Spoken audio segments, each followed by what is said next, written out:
Remote is a post-apocalyptic drama thriller about a community of survivors in the wilderness of Norway whose existence is thrown into turmoil when a mysterious cult of child soldiers captures one of their members.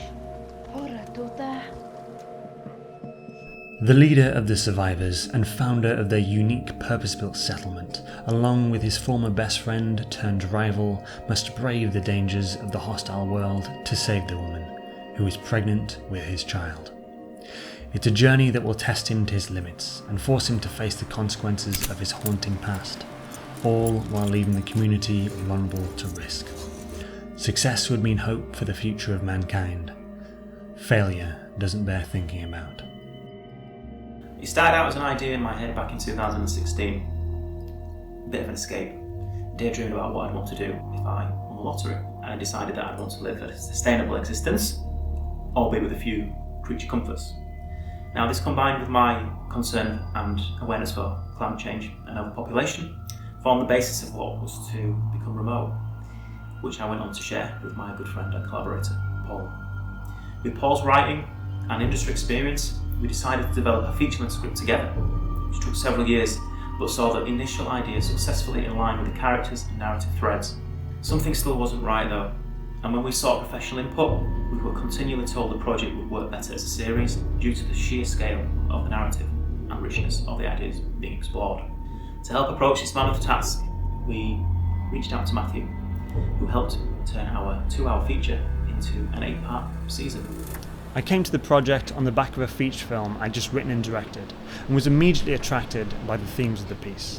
Its exploration of community, power, and the rebirth of society, as well as its potential to do something very new with a genre that often feels like it's not taking risks anymore. What Apocalypse Now was to the Vietnam War movie, Remote felt like to the post-apocalyptic genre.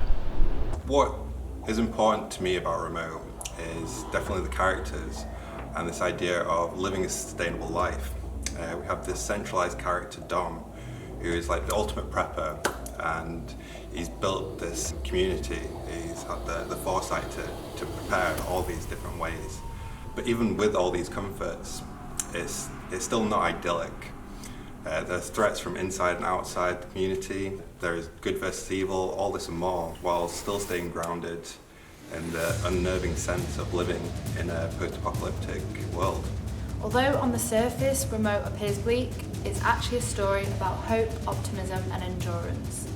Our characters learn to reconnect with nature and each other, often overcoming terrifying obstacles. Well, like others in the post-apocalyptic genre, the scenario is based on singular extinction events. Remote's premise is rooted in current scientific predictions. We really wanted to ask the question, what would society look like if the point of no return had passed? You know, what comes next? We're currently well into development, with a pilot script written and polished that's being featured in festivals and competitions around the globe, and the rest of the series fully mapped out in a treatment and series bible. Now we're looking to get the attention of studios and networks, along with potential cast members and other industry professionals, so we can really get the project off the ground.